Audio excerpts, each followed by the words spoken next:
Today we're going to find the one Avenger that could have single-handedly defeated Thanos, and to be fair to all the Avengers, we're only looking at the ones that were actually in the movie Infinity War. That's right, that excludes the ones like Ant-Man or Captain Marvel, as they weren't there. We also are not going to be looking at the lower level employees, staff, minions, whatever it is you want to call them. That's right, people like Pepper or Happy, you're not included. Because obviously they wouldn't stand a chance against Thanos. Sorry Nick Fury, that includes you too. Welcome. Alrighty, Spider-Man, you're the newest member, so jump up in the hot seat. In Spider-Man Homecoming, Spider-Man's still trying to figure out how the heck his suit even works. So any fancy upgrades in the spacesuit, compliments of Tony Stark, he's not gonna know where the buttons are. It's true though that his spiderweb is super strong and holds for several hours. Unfortunately, his sticky webbing doesn't stand a chance against Thanos. And even with Doctor Strange helping Peter with his surprise button smashing kicks, Thanos still didn't feel threatened with his power. So in a one-on-one, I think Spider-Man would fail. Sorry if that makes your spider senses tingle, but there's plenty of hope. We have a lot to go through. As much of a failure that Loki is, it seems he has more experience than Spider-Man, so saddle up Loki, you're next. Loki isn't to be underestimated though. He is manipulative enough that he could deceive his very own brother, to the point even Thor didn't know his own tricks. He's also really strong and really quick. However, when he tries a typical Loki cheap shot, he couldn't trick Thanos if his life depended on it. Unfortunately for Loki, his life did depend on it. Unfortunately, he couldn't move faster than Thanos' reflexes could, or even hide what his true intent really was. So Loki doesn't stand a chance against the Hulk, so maybe the Hulk would have a better chance, right?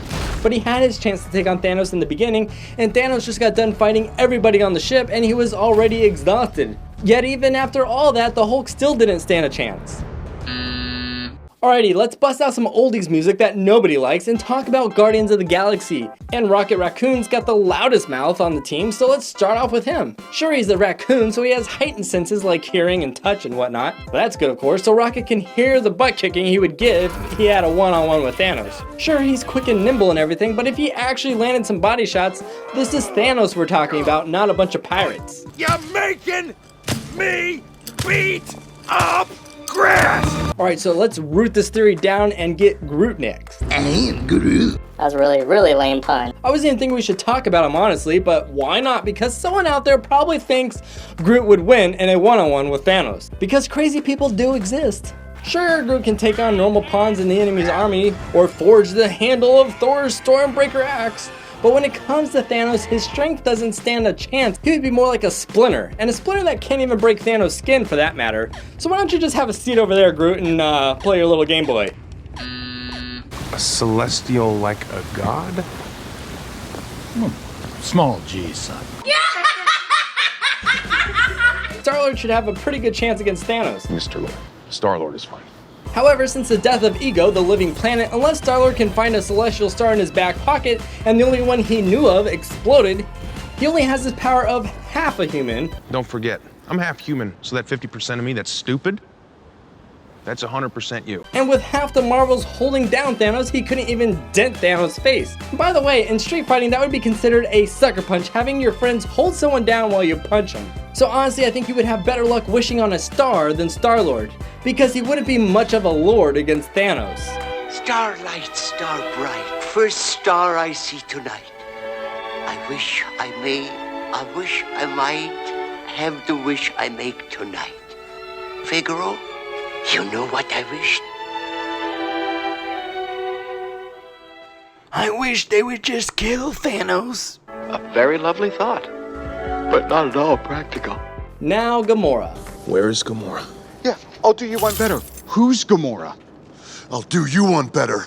Why is Gamora? Gamora was possibly the only creature in the Universal Galaxy who traveled into Thanos' emotional side. She's also the only one he's ever seemed to actually care about, but unfortunately not enough to not kill her if it means risking his biscuits. Unless, of course, caring for her was just part of his objective, so he could have a little biblical Abraham and Isaac moment, sacrificing his only beloved child. Infinity War shows us that Thanos was actually playing with Gamora's mind the entire time, so it only makes sense that she was simply a pawn in his strategy since day one. And she couldn't even see that he was just using her. So I don't see how we could possibly expect her to beat him in a battle unless he's allergic to bubbles or something.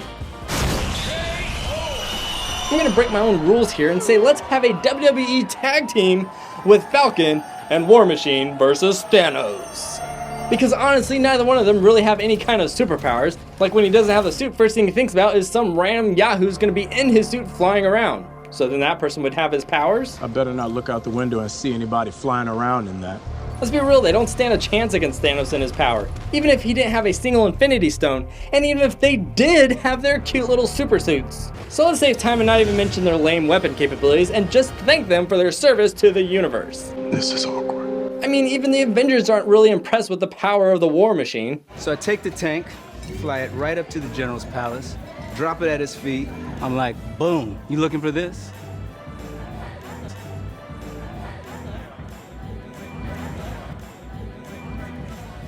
Boom, are you looking? Why do I even talk to you guys? Everywhere else that story kills. That's the whole story? Yeah, it's a War Machine story. Oh, this is very good then. Next, let's take a look at the Black Widow. She is one of the calm, collective girls that knows how to hold her own under stressful situations. We're talking jujitsu, karate, judo.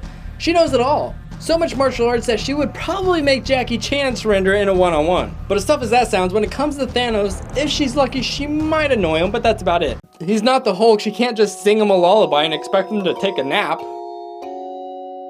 Mantis is more than just a human. She has the strength to read the mind of a god, and to even control the thought of a weaker mind. If I touch someone who is sad, I can ease them into contentment for a short while. I can make a stubborn person compliant. But when it comes to Thanos, she's not able to control his mind for very long. Even while she's brainwashing him, other Avengers still can't get the glove off fast enough. And while she's brainwashing him, her hands are on his head, so she wouldn't be able to grab the gauntlet anyways. Is he under? Don't let up. Be quick! He is very strong! So fighting Thanos alone, Mantis would totally lose. So maybe an Avenger that would actually have a reason to hate Thanos. In case you forgot, one of Thanos' adventures of kill half the population on a planet, he stopped off at Drax's planet and killed his entire family. Boo-hoo! My wife and child are dead. Well, obviously Drax wants revenge, and he's actually a pretty strong Avenger. He's also brave enough to destroy a monster from the inside out. Even though he doesn't get to have his one-on-one with Thanos in the movie, we already saw what happens when he tries to fight Ronan the Accuser! And to put it bluntly, Thanos is obviously more powerful, so Drax doesn't stand a chance. Alright, next, Nebula. Okay, that's enough about Nebula. I mean, come on, she already lost to Thanos. No point in talking about her now. Next! Don't worry, all you patriotic fans, I didn't forget about Captain America. Steve Rogers fought in many wars, and won, obviously, with the help of his vibranium shield. Obviously, the shield gives Captain America an added edge, even though the shield has no corners. But even without the shield, he has two miniature temp shields made by Wakanda, not to be confused with Mufasa.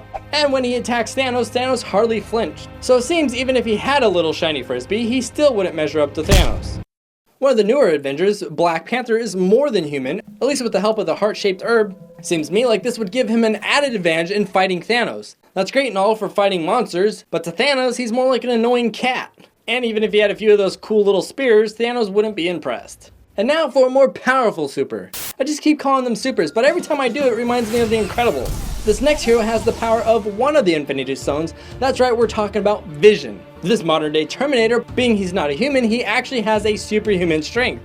And he's powered by the Mind Stone, giving him the power of flight, and he even got a jump start from the power of Thor. And Vision can kick a power beam out of his forehead stronger than any laser that any human has ever made. He's also strong enough or honorable enough to pick up Thor's hammer, which no other Avenger besides Thor can actually do. So Vision seems like the first Avenger that might actually have a real shot against Thanos. However, very suspiciously I might add, Vision is conveniently weakened earlier on in the movie. But even if Vision wasn't messed up earlier, keep in mind Thanos obviously didn't see Vision as a real threat originally. Otherwise he would have gone with his minions to retrieve the Mind Stone and not just send his little sheep.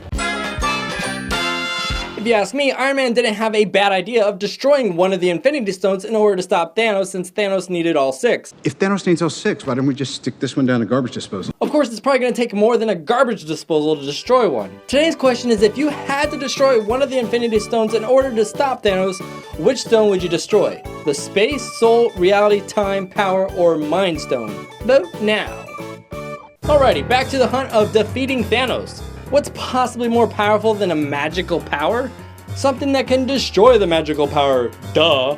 So how about Scarlet Witch? You would think she's stronger than Vision if she can destroy Vision, so if that's the case, Scarlet Witch would have a better shot at defeating Thanos. Unlike the boys' failed success, she did actually slow down Thanos while dividing her power to destroy the Mind Stone. If she focused all of her power, she possibly could have stopped Thanos if he only had 2 stones maybe. But at this point in the game he had 5 stones, so I don't think she would be able to stop him. But if she were to meet up with him earlier on in the movie when he only had 1 or 2 stones, I think we could have a real contender here.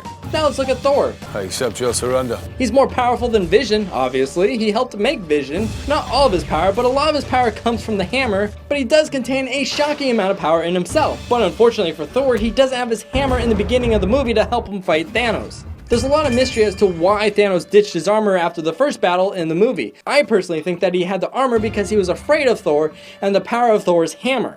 Keep in mind, the hammer was made from the same stuff that Thanos' gauntlet was made from, and the gauntlet is strong enough to hold the power of all 6 stones, so I personally think that Thanos' armor was also made from the same stuff as Thor's hammer, though I couldn't confirm that. We do see though that Thor decides to go for the chest, and Thanos anticipated Thor would go for the head or the chest. You should have gone for the head. And both of these areas were obviously covered by the armor until Thanos thought Thor was out of the picture and no longer a threat. So without the armor, it's very possible that Thanos would have lost to Thor. But since he was wearing the armor and Thor didn't have the hammer at the time, he lost. However, if Thor didn't stop for a coffee break and actually showed up a few seconds before Thanos finally got the final stone, we might have had a different outcome. I know, it's great, right? Okay, we're running out of options here. We need to get a hand on Thanos. Perhaps the Winter Soldier, he has a hand. Of course, I think we all know deep down inside, even with an upgraded arm from Wakanda, it's clear he's no match for Thanos and the powers that he holds. Quite honestly, even if the Winter Soldier had 2 bionic arms, I don't think he could beat Thanos. Okay, how much for the arm? Oh, I'll get that arm. Well, if 2 bionic arms isn't enough, what about an entire bionic suit? That's basically what Iron Man is. Now we have to give Iron Man credit. He was the only Avenger to successfully make Thanos bleed. All that for a drop of blood. Tony has a habit of learning the strengths of his opponents and then improving his weapons to be able to defeat them. The only problem here is Tony has reached the peak of his technology and he can't advance it any further than he already has. I mean, he already brought his tech to an unrealistic level, which for me is very disappointing, because one of the reasons Iron Man was one of my favorite Avengers was because he was realistic. But a liquid bodysuit? Come on. So much for realism. But we're not going to hold that against him. Even with his unrealistic tech, I don't think Iron Man would have stood a chance against Thanos. Now granted, in the future, if he had time to plan, now that he knows Thanos' strengths and weaknesses, sure, he could have made some sort of army of robots or something to maybe have a better shot, but during Infinity War, I don't think he has the answer. Looking back, he had time to plan for the Hulk knowing his strengths, and he couldn't even stop him. Earth just lost your best defender. So what's Wong? Do we run out of heroes? Don't worry, we still have Doctor Strange. Now my theory on Doctor Strange could also apply to his sidekick Mr. Wong, however Wong doesn't have the Time Stone, so he can't alter time. If you haven't seen Doctor Strange, spoiler alert! If you have seen Doctor Strange, remember how he saved the planet by reversing time. So in theory, he could fight Thanos over and over and over until he finally beat him. But how is he going to actually win? Well, they actually left us clues in the movie of how Doctor Strange could defeat Thanos. Wait a minute. What's this?